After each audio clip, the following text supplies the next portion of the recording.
Ouah! Bonsoir, je suis Bob Lennon, et bouffez-vous de la littérature! Forteresse du Chaudron Noir, corne des sables d'ivoire, et regardez, la lance de Valcar! J'ai un livre, j'ai un prototype, il est délicieux! La dernière fois, j'avais le prototype Grandeur Nature Brave Gens que j'ai reçu, et j'ai reçu le prototype Best Of. Alors j'aimerais bien augmenter un peu le contraste dessus, c'est vraiment un prototype, hein, vous paniquez pas. Je le regarde, il est beau, mais j'aimerais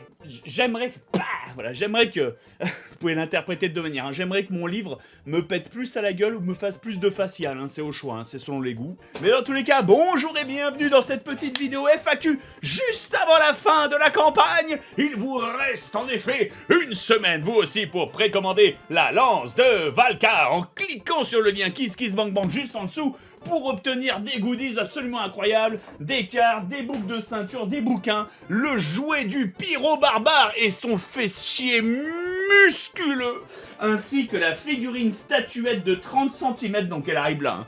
Pour ça, pour vous donner une ordre de grandeur, elle arrive là et elle n'est pas encore là, le prototype est encore en cours, ça prend un tout petit peu plus de temps. Bon, les sujets d'aujourd'hui, je me suis fait super mal aux mains, bâtard. Bob, est-ce que...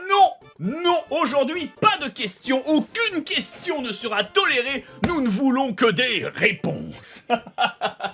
Ça veut rien dire comme dialogue, c'est complètement débile. Très rapidement, je vais parler de ma vie juste avant de passer là-dessus. J'ai passé quelques jours en vacances, ça m'a fait du bien, faut croire. J'ai plus de cheveux, regardez, moins de calebasse, mais toujours présente, bien sûr. Hier, j'ai pu montrer Conan à ma chérie, le premier film avec Arnold Schwarzenegger. C'était absolument essentiel, si tu veux. Et elle l'a vu, ça lui a plu, ça m'a rendu très heureux. Voilà, c'est à la fin, elle m'a dit ouais, j'ai vu Conan, mais entre Conan et Bob Lennon, je préfère Bob Lennon. Moi, j'étais merci. Puis après, mais entre Bob Lennon et mon chéri, je préfère Bob Lennon. Le schéma classique. Et donc aujourd'hui, je suis là pour vous parler des nouveaux goodies qui nous sont arrivés 7 jours avant la fin de la campagne. N'hésitez pas vous aussi à rusher, c'est un excellent cadeau pour votre vous du futur. Pour l'instant, il n'y a rien d'écrit dedans, hein, c'est la fraude. Mais plus importantement, aujourd'hui, j'ai besoin de vous. Bob, t'as besoin de notre argent? Oui, non, écoutez. Voilà, j'ai surtout besoin de votre opinion. Oh mon dieu, quelqu'un nous demande notre opinion sur internet sans qu'on la donne de nous-mêmes. Bah oui, c'est internet et c'est le plaisir. Parce qu'en fait aujourd'hui, nous avons deux types de goodies. Parmi les goodies du tome 3, il y a la carte. On voulait faire une jolie carte de la Valcardie, dessinée par ma sœur, un truc un peu joli avec des jolies dorures, des trucs un peu classe. Et en fait, j'avais pas envie de vous faire juste un vieux poster classique en fait. J'avais pas envie de faire juste un vieux poster pourrave. Donc, je me suis dit, et si on reprenait l'idée de la fameuse carte en tissu de Skyrim, vous savez, celle qu'il y avait en 2011 dans le packaging, sauf pour la PS4 PS3, pardon, PS3 à l'époque. Et du coup, voilà, donc on nous a envoyé plusieurs maps différentes, alors faut pas faire attention, hein. C'est pas du tout les bons pays. Donc on en a un qui est finalement assez grand, assez extensible, c'est pour ça il est assez un peu élastique, plutôt mou mais facilement clouable sur un mur et il est facilement étendable, c'est presque un drapeau de One Piece, tu vois, il vole au vent. J'aime bien cette texture, ça rend plutôt bien, je trouve la taille honnête, c'est doux au toucher et ça peut servir de napperon pour le bébé, voilà, pour qu'il vomisse dessus. Et enfin j'en ai une autre qui est avec une espèce de tissu, regardez au dos, je sais pas si vous le voyez, mais une espèce de petite fourrure. On dirait, je sais pas, de la micro-laine, ça fait bizarre, mais c'est pour éviter, j'imagine, que ça glisse. Ouais, ça marche à moitié. Et enfin, le dessus ressemble un petit peu à une texture tapis de souris, vous voyez ce que je veux dire? Et, oui, bah c'est World of Warcraft, c'est Azeroth, mais bon, pardonnez-nous. Mais ce que je veux dire, c'est que autant j'aime bien ça, autant moi, la taille me paraît pas folle. Et en fait, ça fait, je vais pas dire ça fait un peu trop tapis de souris, mais j'ai peur en fait qu'avec, écoutez ce bruit. Tu vois, j'ai peur que ça soit du plastique qui se craquelle. Donc pour l'instant, je ne sais pas vous, mais moi je serais plutôt parti pour cette espèce de drapeau. En plus c'est un joli truc. Pour le mettre au mur, c'est sûr que tu peux pas utiliser de pâte à fixe, mais ça s'encadre amplement, ça se pose, ça se met peut-être sur une étagère. J'en sais rien, mais le fait que ce soit doux et flexible, pour moi, ça rend l'opération plus simple. Donc je vais pas vous faire voter dessus pour l'instant, mais sachez qu'en fait, brave gens, tous les gens qui sont là, oh mon dieu, mais ça va être de la merde, calmez-vous. Si tout le monde me hurle dessus, on trouvera d'autres solutions, bien sûr. Mais ce que je veux dire, c'est qu'on a 1 an et demi et des brouettes pour trouver un produit finalisé qui fait plaisir. Vous vous souvenez, pour les précédentes campagnes, pour la forteresse du Chaudron Noir et même la Corne des Sables d'Ivoire, je vous demandais vos avis, notamment les sacs, je crois que c'était les miroirs, je sais plus. Il y a des choses sur lesquelles je vous ai demandé vos avis et j'ai fait voter les gens, tout simplement. La map est pas un élément sur lequel je vais vous faire voter parce que pour l'instant, on a une solution qui est moins et une solution qui est bonne, mais il faut voir s'il n'y a pas d'autres solutions aussi. Enfin, on a le temps. Vous voyez ce que je veux dire? On a le temps et c'est pas le produit le plus prioritaire.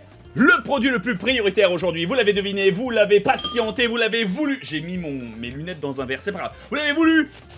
Vous avez entendu ça? La ceinture absolument délicieuse et absolument fantastique. C'est du miel. C'est une ceinture tressée pour l'instant, donc on aime, hein, si tu veux, parce que l'avantage de la ceinture tressée, c'est que c'est extensible, donc en plus tu peux faire du sport, tu peux être non. Mais plus importantement que la ceinture tressée qui permet même au gros de la porter, ça c'est bon. Nous avons les boucles de ceinture et merde. Et en fait, je vous avais déjà montré la première boucle de ceinture, celle que j'aimais bien, celle que je voulais pour les aventures de Billy, mais beaucoup de gens me disaient ça fait féminin, c'est un peu le futur, on ne sait pas. Mais moi j'aime bien en fait le fait qu'elle soit transparente. Voilà, je vous la montre à l'écran, je la mets sur un fond noir, sur un fond blanc. J'essaie de la... Ouais, attends, je suis obligé de la tenir, donc c'est pas très...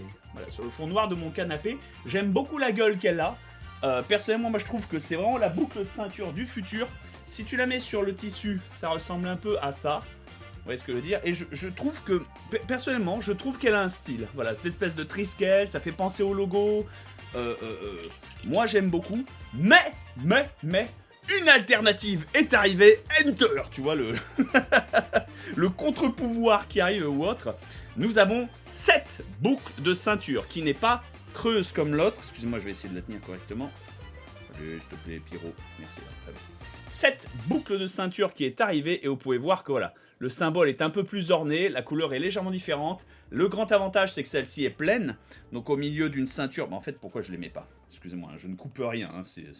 C'est une vidéo qui est faite à l'arrache, voilà, une semaine à la fin de la campagne, ça veut plus rien dire.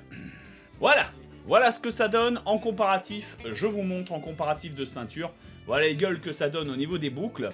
Maintenant, je vais vous laisser dans les liens, enfin dans le lien de la description, braves gens, dans le lien de la description, du commentaire, oui bien sûr. Bref, vous avez compris. En dessous de la vidéo, il y a un lien, cliquez dessus, votez. Voilà, vous pouvez vous-même voter entre ce qui vous plaît, entre ces deux boucles de ceinture. Vous avez trois choix, hein, vous avez le choix, choix 1. Choix 1, la boucle de ceinture creuse, la boucle de ceinture pleine, et Bob, j'en ai rien à foutre. Voilà, je vais sans doute mettre un truc comme ça parce que vous savez ce que j'en pense. C'est comme ça. J'ai reçu une autre boucle de ceinture aussi qui est sympathique. Il y a même 4 morceaux dessus, donc ça représente les 4 pays parce qu'il faut penser aux 3 pays plus la Kabardie du tome 3. Mais elle est un peu volumineuse, un peu ovale. Elle est un peu pourrie aussi en termes de matière, donc je suis pas très saucé. Alors que celle-ci est vraiment de bonne facture. Celle-ci, elle est originale, design, tout ce que vous voulez. Donc voilà, je vous fais voter, vous, braves gens, sur les boucles de ceinture qui vous amusent. À la base, initialement, mon premier choix, je le dis, pas pour vous influencer, mais je le dis, mon premier choix se portait sur la creuse. Mais à chaque fois que je posais la question à des gens, il y a des meufs qui me disaient « Ah, c'est vraiment une ceinture de mec hein. ». Des meufs qui me disaient « Ah, c'est vraiment une ceinture de meuf hein. ». Et personne n'était d'accord.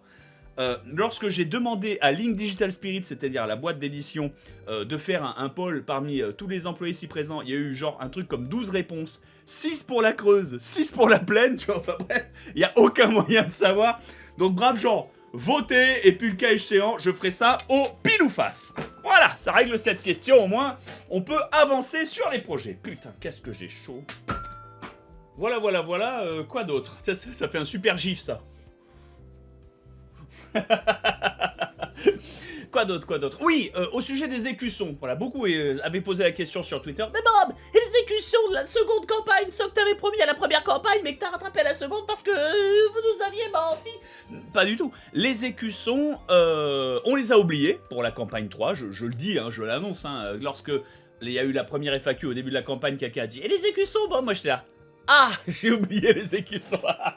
C'est comme les tomates ou la farine, tu les oublies au supermarché, tu vois, tu fais pas gaffe. Ta meuf te dit bien, t'achètes des tomates. Et toi, t'achètes bien pas des tomates, tu vois, juste pour l'énerver. Pour les écussons, j'ai pu en parler. On n'a pas tous les détails, mais a priori, ça devrait pouvoir se faire. J'ai pas envie de dire je promets quelque chose, je promets rien. C'est un faux problème. Si la campagne se passe bien, Je veux pas garantir les écussons, mais a priori, il n'y a rien qui nous empêche de les faire. Faut juste qu'on s'en souvienne. Voilà. Mais bon, on a 1 an et demi pour s'en souvenir. En vrai, pour être sincère, lors de la campagne 2, on s'en est souvenu aussi au dernier moment. C'est-à-dire qu'on s'en est souvenu lorsqu'on a fait la campagne, puis après il y a eu toute l'année de production, il y a eu tous les trucs comme ça, et on s'en souvenait genre 6 mois avant, en mode, oh merde. Mais c'est pas grave, on les a fait, everything is fine, donc ne soyez pas inquiets là-dessus, c'est la bonne question. Aujourd'hui, la question, c'est principalement la boucle de ceinture, parce que le souci avec ça, c'est que c'est du métal, c'est pas que c'est lourd, mais t'entends le bruit? Voilà, tu vois, donc c'est forcément un truc qu'il faut savoir gérer, ça prend un poids, il y a une logistique, il y a une logique, et le mieux c'est de savoir laquelle vous intéresse le plus. Et je vous invite à répondre candidement. Voilà, pour les écussons du coup, ne vous en inquiétez pas. Sinon quoi dire, oui, le fait que j'ai passé des vacances, oui, j'ai pris une photo avec ma chérie, voilà, il y avait des pingouins, c'était, non, les pingouins étaient rajoutés en 3D derrière, mais j'ai vu des pingouins, et... les trucs qui n'ont rien à voir si tu veux. Et Mais Bob, c'est super tout ça, mais on n'est pas venu pour ça. On est venu pour savoir comment allaient évoluer nos Billy. Les Billy qu'on joue, les Billy paysans, guerriers, débrouillards et prudents.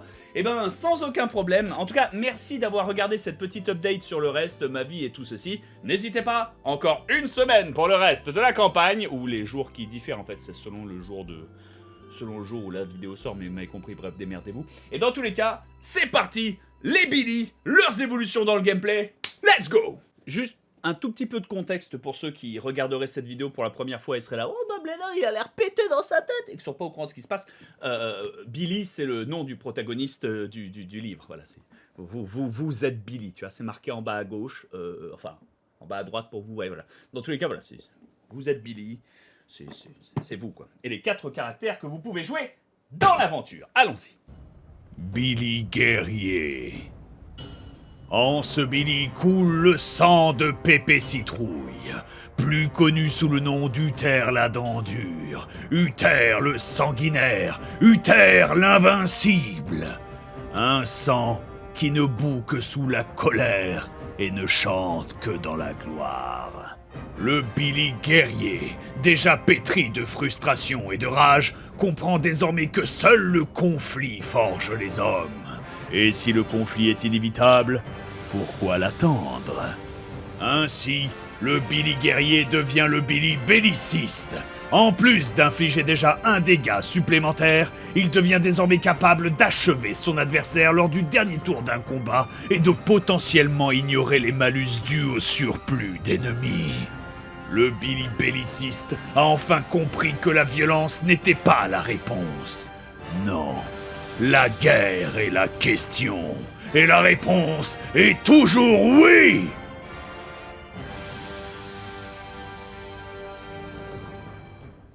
Ah, Billy guerrier, voilà. Billy guerrier qui a toujours été un de mes préférés, voilà, mon préféré à écrire. Billy guerrier, c'est la ligne droite, voilà, J'aime bien parce que la plupart du temps, quand tu joues le Billy normal, c'est-à-dire le primo Billy, celui que tout le monde partage dans certains modules, qui fait 2-3 blagues avec le pyro barbare, des trucs comme ça ou autre, il a l'air plutôt normal, sympathique, équilibré même.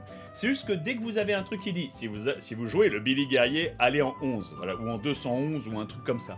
Tu sais qu'il va se passer une dinguerie. Tu sais qu'en fait, il pète un câble. Pour moi, en fait, Billy guerrier, c'est un régal à écrire, parce que c'est le Billy Donald Duck. Tu vois, c'est le Billy qui a... Tu sais, qui pète, qui craque et qui massacre tout le monde. Zéro brain, tu vois, zéro problème. La violence est la réponse, tu vois, y a pas de... Ça me fait beaucoup rire, parce que du coup, je l'écris comme un Billy qui a du PTSD, vous savez, le syndrome de la guerre du Golfe, et des problèmes, pas des problèmes d'hormones, mais des problèmes d'accès de colère. Et je trouve que ça le rend à la fois très humain et extrêmement jouissif à jouer, parce que tu te retrouves souvent dans ce genre de bouquin, devant des péripéties qui te tombent un petit peu dessus, comme la misère sur le pauvre monde, si tu veux. Et l'idée de pouvoir passer au travers, voilà, un mur devant vous, brrr, tu réfléchis pas, tu passes au travers, c'est toujours un régal. Du coup, il est devenu Billy belliciste. Alors je sais que belliciste, c'est pas belliqueux, voilà, c'est différent. Attendez, laissez-moi chercher la définition sur internet pour être sûr que... Voilà, j'ai la différence, excusez-moi, c'était pour vérifier parce que je sais qu'il y a des gens qui vont en parler dans la grammaire en dessous. Belliqueux, c'est qui aime la guerre et est empreint d'un esprit guerrier. Le truc, c'est que c'était déjà Billy Guerrier, en fait. Billy Guerrier aime la baston et il est empreint de l'esprit de la castagne, si tu veux, tout le temps. Donc ça, c'est voilà, qui aime le combat et la dispute. Mais belliciste, c'est différent, c'est qui pousse à la guerre. Voilà. Qui pousse à la guerre, à l'emploi de la force dans les conflits entre nations. Voilà, très bien. Le bellicisme, en fait, c'est une idéologie. Voilà, c'est ça. En fait, pour moi, il y a une différence entre belliqueux et belliciste. Belliqueux, c'est quelqu'un qui va chercher la merde dans les bars. Voilà, parce qu'il a envie de se battre, c'est Fight Club, machin. Belliciste, c'est un petit peu comme la méchante dans For Honor, la première, je crois, elle s'appelait Apollyon. Elle se dit... Non, il faut que ça se fasse la guerre, tout le temps. Voilà, il faut bastonner, let's go. C'est une espèce de mentalité. C'est pas Sith, c'est qui a cette espèce de mentalité constante de la baston. J'ai pas d'exemple qui me viennent à l'esprit comme ça. N'hésitez pas à mettre des exemples bellicistes dans les commentaires. Mais voilà, c'est plus pour moi, c'est moins rechercher la baston instantanée plutôt que rechercher l'essence même de la guerre. Tu comprends, rechercher la création de conflits, si tu veux. Donc, le Billy belliciste gagne un avantage face au surnombre, parce que du coup, il a eu l'habitude de se faire encercler, et le meilleur moyen de sortir d'un cercle, c'est de le briser. Donc maintenant qu'ils sont entourés par 5, 6 ou 16 personnes, le Billy belliciste est énervé. Je rappelle, pour jouer un Billy guerrier, tu peux finir avec un Billy qui a une lance, une pioche et un couteau entre les dents. Ça peut être tes 3 objets de départ si tu veux. Voilà, à poil. Un Billy à poil avec une lance et une pioche. T'imagines le degré de violence. En fait, c'est un Billy qui remonte plus au Crétacé. Tu vois, au fond, c'est un raptor. Donc moi, j'aime cette mentalité-là. Et c'est toujours très très drôle à écrire. De plus, c'est marrant parce que quand tu écris les pensées du Billy guerrier ou du Billy belliciste, que je continuerai à appeler Billy guerrier, mais dans le terme, c'est belliciste, c'est souvent des trucs très directs. Voilà, j'ai un exemple dans le tout premier tome, par exemple, où tu te retrouves face à un magicien, et si tu joues Billy guerrier, t'es là, mais ces espèces de tours à ce vieux crouton ne te servent à rien, faut avancer, en fait, c'est allez, on avance, tu vois, en mode Fred, tu vois. C'est pour ça. Mais bon, voilà, moi ça me fait toujours plaisir, et c'est un de mes préférés. Allez, au suivant. Billy Débrouillard. En ce Billy coule le sang de Pépé Citrouille, plus connu sous le nom d'Uther la dent dure, Uther la main grise, Uther torrentraille, Uther le rond carré. Un sang qui reste froid, calculé et délicieusement opportuniste. Le Billy Débrouillard a toujours eu les doigts légers et la poigne facile. Un morceau de pain par ici, quelques piécettes par là. Mais au fond de lui, le Billy Débrouillard est conscient qu'avoir un esprit vif et des oreilles attentives ne suffira pas éternellement à sa survie. Et lorsque l'on vit sur le fil du rasoir, il faut savoir rester affûté. Ainsi, le Billy Débrouillard devient le Billy élusif. En plus de pouvoir relancer une fois son dé en combat, il peut désormais le relancer une 2e fois, mais doit payer autant de points de vie et de chance que le dé qu'il doit relancer.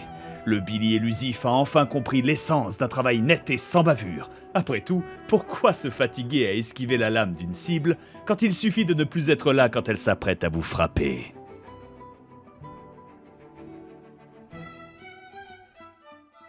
Billy Débrouillard, Billy la débrouille, Billy la rsouille, Billy la glisse, Billy l'esquive, Billy le malin, Billy le caïd.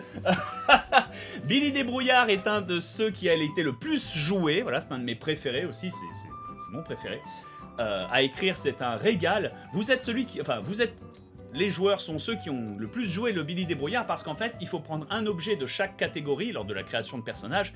Et comme tout le monde aime prendre un petit peu de tout, voilà, faire des repas équilibrés, bah beaucoup ont joué le Billy Débrouillard, le Billy un peu faux filou, le Billy street smart, tu vois, voilà, le Billy qui connaît la rue, pas forcément intelligent dans le sens où il n'a pas perdu son temps à lire des livres, des textes de loi, des romances ou je ne sais quoi, mais tu sais que à la seconde où il a appris à lire, eh ben il a lu les petites annonces, il a lu les messages entre les lignes, il est allé dans les ruelles pour savoir qui fricote à quelle date, à quel âge, tu vois. Bref, il a cette pensée entre guillemets, pas forcément voleur, mais plus roublard, moins direct que le guerrier, bien sûr, qui va en ligne droite. Lui, il passera toujours par une route détournée, par une fenêtre. Voilà. Donc, la mentalité du Billy Débrouillard, c'est pourquoi s'embêter à effacer des traces quand tu peux n'en laisser aucune. Voilà, tout simplement, faut.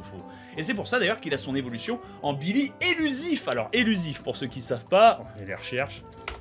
Voilà, élusif, qui élude, esquive. Voilà, c'est ça. Donc, il y a aussi Billy évasif, mais je trouve qu'élusif a une meilleure au niveau de la langue, j'apprécie. Mais voilà, le Billy évasif, Billy élusif. Pourquoi l'appeler comme ça? Parce qu'en fait, j'aimerais que son évolution Pokémon, hein, de Salamèche à Reptincelle, comme ça, soit plus quelque chose qui t'empêche d'être vu. Voilà, je voulais en faire un espèce de ninja, de voleur, de fantôme, de cambrioleur, quelqu'un qui en fait comprend que voilà, pour plutôt que de laisser des traces, n'en laisser aucune, plutôt que d'effacer les traces, n'en laisser aucune, c'est mieux. Et du coup, par contre, ça a été très dur de trouver son nom. Voilà, élusif m'a fallu longtemps parce que j'en avais une petite liste. Merci à ma frangine. Voilà, aigrefin, espion, agent double, traître, taupe, barbouze, bandit, brigand, criminel, gangster, hors-la-loi, arsouille, braconnier, criminel, crapule, coupe-jarret, cleft, hein, pour gamin.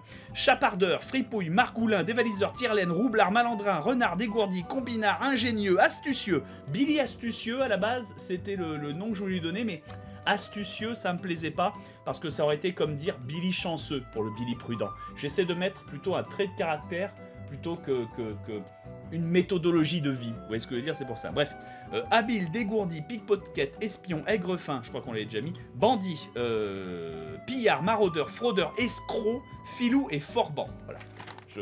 Larron aussi. Mais j'aimais bien escroc aussi, mais Billy escroc. Encore une fois, je veux pas mettre de catégorie morale sur le Billy, donc Billy élusif, ça lui va très bien. Tu imagines très bien que c'est... En fait, cette évolution de Billy Débrouillard, c'était un Billy qui pouvait utiliser un grappin, qui pouvait viser les points faibles, qui esquivait les attaques, qui savait où est-ce qu'on peut trouver les tripots et les bouges un peu cachés, et qui savait comment échapper à la marée chaussée.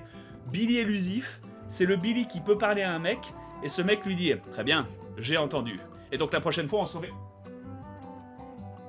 Mais où est-il? Enfin, tu peux faire un Batman, tu peux faire un tcha-tcha-tcha. Voilà, c'est le Billy Altaïr Assassin's Creed, le Billy qui est assis sur un banc comme ça pendant que les flics passent à côté. Voilà, c'est ce Billy là que je voulais faire. Donc pour moi, c'est une belle évolution. Voilà. Allez, la suite. Billy prudent.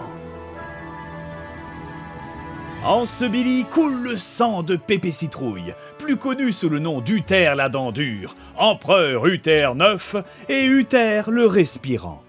Un sang qui coule paisiblement, bien au chaud dans ses veines, et sans grande volonté d'être à l'air libre.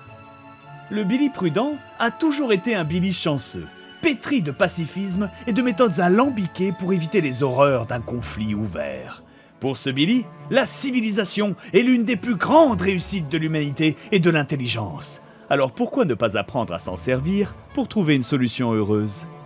Ainsi, le Billy prudent devient le Billy fonctionnaire, capable de convertir librement ses points de vie en points de chance et vice-versa à n'importe quel moment. De plus, il obtient une compréhension instinctive de toutes les subtilités administratives des sociétés qu'il rencontre, ainsi qu'un sens accru de la diplomatie. Le Billy fonctionnaire a enfin compris comment marche la totalité des systèmes. La plupart du temps, il suffit de demander poliment, de remplir les bons papiers et de laisser les autres se battre à sa place. Billy prudent. Alors là, le prudent, le strict opposé du guerrier. Le Billy à la fois lâche et chanceux et intelligent. Il y a tout. Mais le Billy, qui est pas forcément dans le pacifisme pur et dur, mais son pacifisme à lui, c'est plus le fait d'aller envoyer les autres se battre à sa place. Tu vois, faut pas... Si on peut éviter ça, c'est tant mieux. Voilà. C'est un de mes Billy préférés. C'est un Billy que j'adore écrire. Il est fantastique. Mon Billy préféré. Voilà. C'est pour ça le Billy prudent. Parce que à chaque fois, tu es obligé de trouver des astuces et des situations et des méthodes face à des situations. Genre, lorsque tu te retrouves face à une araignée géante qui essaie de te manger, moi, dans le bouquin, en tant qu'auteur, il faut que j'écrive une manière pour que les Billy prudents puissent, entre guillemets, s'en sortir. Donc, je sais pas, soudainement, Billy, si t'as des baskets sur toi, va t'essayer de lui mettre des baskets à l'araignée, mais il t'en faut 8. Enfin, bon, tu vois ce que je veux dire? T'essaies des solutions alternatives tout le temps. Ça te force, en fait...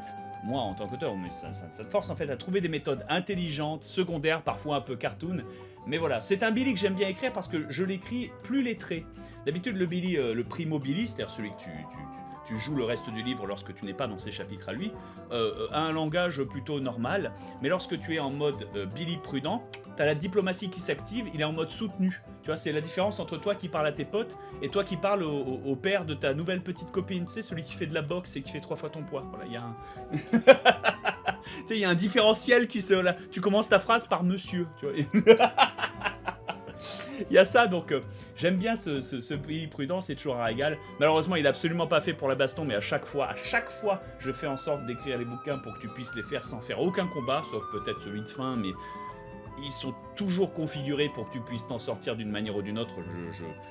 Je joue là-dessus. C'est pour les gens qui n'aiment pas faire de la baston, qui souhaitent vivre une vie pacifique, mais pas forcément maladivement pacifique, parce que parfois tu peux être confronté à des combats malgré toi, que tu le veuilles ou non. Ça te force à être intelligent, ça te force à penser à tes prochaines actions, ça te force à penser à ce qui serait cohérent. C'est sûr que si tu vas caresser un dragon qui dort et que t'es un Billy Prudent, bah tu vas crever en fait, c'est pour ça. Ou si tu essaies de négocier avec des orques aussi, mais il faut faire ça plus tôt. Il faut pas faire ça quand le combat a commencé, sinon ça marche pas. Mais voilà, ce Billy devient un Billy fonctionnaire parce que je voulais pas en faire un Billy diplomate ou un truc comme ça. Non, fonctionnaire parce qu'en fait tu commences à comprendre intrinsèquement tous les papiers, les trucs administratifs. Voilà, c'est le Billy qui est en costard cravate et qui vous dit: Monsieur, selon les régulations des G29, vous ne pouvez pas. Tu sais, tu peux embrouiller un mec avec une épée qui essaie de te voler dans une ruelle. Moi, ça me fait rire et ça donne lieu à beaucoup d'occasions cartoon. Le Billy Prudent est pas le plus simple à jouer. Enfin, paradoxalement, c'est le plus simple à jouer parce qu'il a 1001 manières d'esquiver les combats.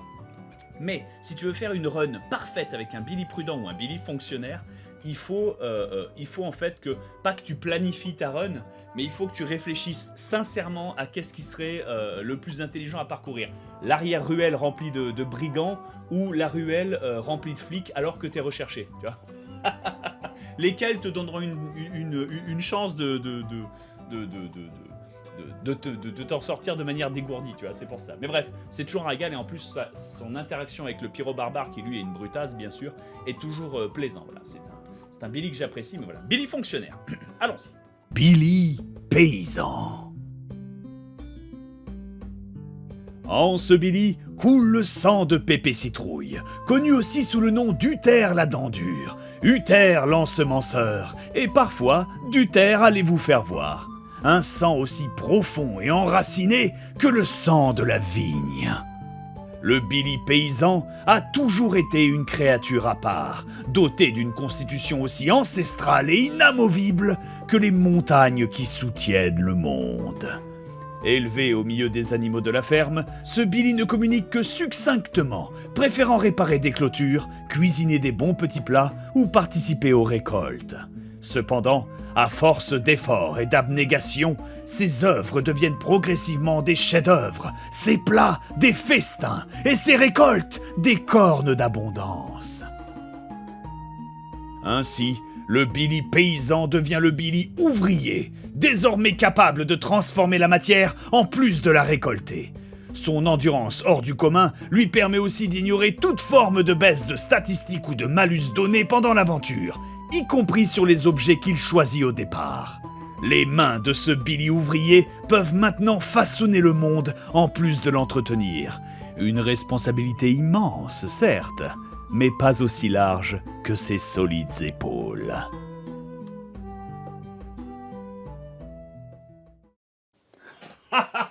Le Billy paysan. Alors lui, le Billy paysan, c'est un de mes préférés. C'est mon Billy préféré, j'adore l'écrire. C'est un régal. Écrire le Billy paysan, ça te fait... Quand tu joues le Billy paysan, que tu te retrouves dans les chapitres de Billy paysan, tu te rends compte qu'en fait, le primo Billy, le Billy que tu joues la plupart du temps, parle avec le PB par politesse. Et qu'en réalité, si le PB pouvait l'entendre juste avec ses sourcils et ses petits mouvements de tête, il le ferait. Pour moi, la classe paysanne, c'est plus un état d'esprit que le fait qu'il soit réellement agriculteur. Si tu veux, par exemple, un forgeron peut être de classe paysan. Tu vois, c'est ça le truc en fait. C'est que ce sont des gens qui créent, qui ne disent rien, qui se butent à la tâche et qui meurent en ayant amélioré le monde ou en ayant donné des chaussures à tout le monde. C'est le principe. C'est les mecs qui ils charbonnent et ils ont leur manière à eux de communiquer, un peu comme des roadies, vous savez, les mecs qui aident au concert mais qu'on ne voit pas. Ils installent tout, ils désinstallent tout. Tu n'as vu que le chanteur principal et son groupe, mais t'as pas vu les mecs qui ont monté la scène et qui ont démonté la scène. C'est eux les paysans, tu vois, c'est pour ça. Et en fait, il atteint l'état d'évolution supérieur, Billy ouvrier, c'est-à-dire que maintenant, Avant, il pouvait faire les tâches simples, s'occuper des animaux, traire les vaches, récolter le grain, peut-être réparer une petite clôture, aider à l'accouchement, enfin, tu sais, des trucs, pas forcément ça, mais c'est la base. Là, maintenant, le Billy ouvrier, il passe au-delà. C'est-à-dire que maintenant, tu peux récolter le bois, tu peux le tailler, tu peux en faire une super sculpture, tu peux créer des choses, en fait. Tu peux imaginer le processus d'aller au-delà. Parce que oui, un ouvrier, je sais, c'est quelqu'un qui bosse en usine, bien sûr, mais pour moi, dans l'idée, c'est que, voilà, le Billy paysan de base récolte les ingrédients et fait éventuellement une jolie tarte. Un ouvrier, c'est celui qui fait les pièces montées, tu vois. C'est celui qui se dit, et si je créais une machine, tu vois, enfin, il y a tout le processus derrière qui fait ça. Bien sûr, en tant que Billy paysan ou Billy ouvrier, tu gardes la capacité de communiquer mentalement avec tous les autres paysans ouvriers. Et si jamais il y a la classe d'évolution supérieure, le Billy, enfin pas le Billy, mais un contremaître, voilà, s'il y a un contremaître dans la zone, ça agit comme une ruche. Et le contremaître le plus proche est celui qui te donne des ordres mentalement, si tu veux, voilà. Parce que tu ne discutes pas ce que le contremaître te dit. Si le contremaître te dit que la poutre D, elle va à l'emplacement A, alors la poutre D, elle va à l'emplacement A. Et c'est marrant parce que c'est vraiment le Billy mûr, c'est le Billy immuable. Quand vous le jouez, c'est le Billy qui est à l'opposé du débrouillard, si tu veux. C'est plutôt que de courir sur les murs, de se téléporter, de la jouer Prince of Persia, d'être un filou, d'aller dans la rue, de faire partie du peuple de l'ombre et tout. Lui, bah ton Billy paysan, il fait partie du peuple. C'est les gens qui bossent. Tu te lèves tous les matins, puis tu fais ton pain, et puis tu le vends, et puis tu continues, et tu mènes une bonne vie. Et t'es heureux avec ça, parce que tu contribues à quelque chose de bien. Et la civilisation en général, je veux dire. Mais, tu vois, il y a ça. C'est vraiment deux mentalités complètement différentes. Là où le débrouillard est très fragile, le paysan, au contraire, est extrêmement endurant. Il a les bonus de points de vie absurdes. Maintenant, il prend plus aucun malus. Parce que t'es ouvrier, t'as plus de malus. Ça veut plus rien dire. C'est-à-dire, tu es un cube inamovible. Voilà. L'univers peut te renverser, mais il va falloir qu'il pousse longtemps. Voilà. Et fort. Et longtemps. Voilà. C'est tout, c'est pour ça. Mais du coup voilà, impeccable. Voilà qui résume un petit peu ma pensée sur les nouveaux Billy et leur évolution Pokémon, hein, Reptincelle, Carabaf, et... Carabaf, ça a toujours été un nom complètement débile, mais Carabaf et Herbizarre. On a les évolutions des Pokémon, vous les avez, c'est un plaisir. Pour l'équilibrage, j'ai essayé de vous dire globalement ce que les bonus de personnages vous apporteront en plus de ce qu'ils avaient déjà. Mais, bien sûr, le livre final fera loi. Hein. Legnerif s'occupera du rééquilibrage derrière. On aura du bêta-testing, on essaiera au maximum. Mais dans tous les cas, il y aura toujours une évolution cohérente par rapport à ce qu'est votre Billy et à ce qu'a recherché votre personnage durant les précédentes aventures. Si vous commencez l'histoire à ce livre-là, c'est pas grave, vous pouvez choisir un Billy, vous aurez un récapitulatif de ce que ce Billy représente, de son caractère, mais si vous avez continué les livres précédents, vous pourrez reprendre votre Billy qui subira son évolution Pokémon, plus le bonus qu'il avait eu lors du tome 2. Vous voyez, ça cumule. Certes, ça rendra le livre plus simple, mais écoute, avoir plus d'expérience, ça rend les choses plus simples en général. C'est littéralement ça, en fait. Bonjour, la vie, voilà. C'est pour ça. Mais vous en faites pas, on équilibrera tout ceci et on mettra tout cela bien. Je voulais dire un dernier truc, mais j'ai oublié, je meurs de chaud. Je ne sais plus, c'est pas très important dans tous les cas, voilà. N'hésitez pas à voter pour la boucle de ceinture dans les commentaires ou la description. Vous trouvez le lien en bleu, cliquez dessus, puis dites oui, non, enfin ça va bien se faire. Dans tous les cas, je vous remercie infiniment. Il reste une semaine pour choper la lance de Valcar et le jouet du pyro barbare. Sauvez-le, c'est bon, il est tombé sur le coussin. C'est comme les chats. C'est parfait. Commandez tout ceci, précommandez, faites-vous plaisir. Dans tous les cas, je vous remercie infiniment et je vous retrouve à la semaine prochaine. De toute façon, je fais au mieux, vous me connaissez. Je vous remercie infiniment, je vous fais de gros bisous et je vous dis à la prochaine. Allez, zou, bonsoir. Je suis Bob Lennon. Bientôt, je vais recevoir ma nouvelle manette VR et je vais pouvoir refaire de la VR. C'est tellement fantastique de jouer à Blade and Sorcery et de tuer des trucs comme ça. Mais ma manette VR a du drift, je suis tristesse. Mais bon, c'est sans importance. Bonne fin d'été à tous et à la prochaine. Allez, zou. Ah oui. Alors, je sais pas si j'avais mis ça lors d'une vidéo précédente, mais j'avais dit qu'il y avait un pigeon sur le rebord de ma fenêtre. Et là, le petit a éclos. C'est-à-dire qu'il y a un pigeon, mais il est tout jeune. On dirait un petit poussin qui est complètement paumé, qui est...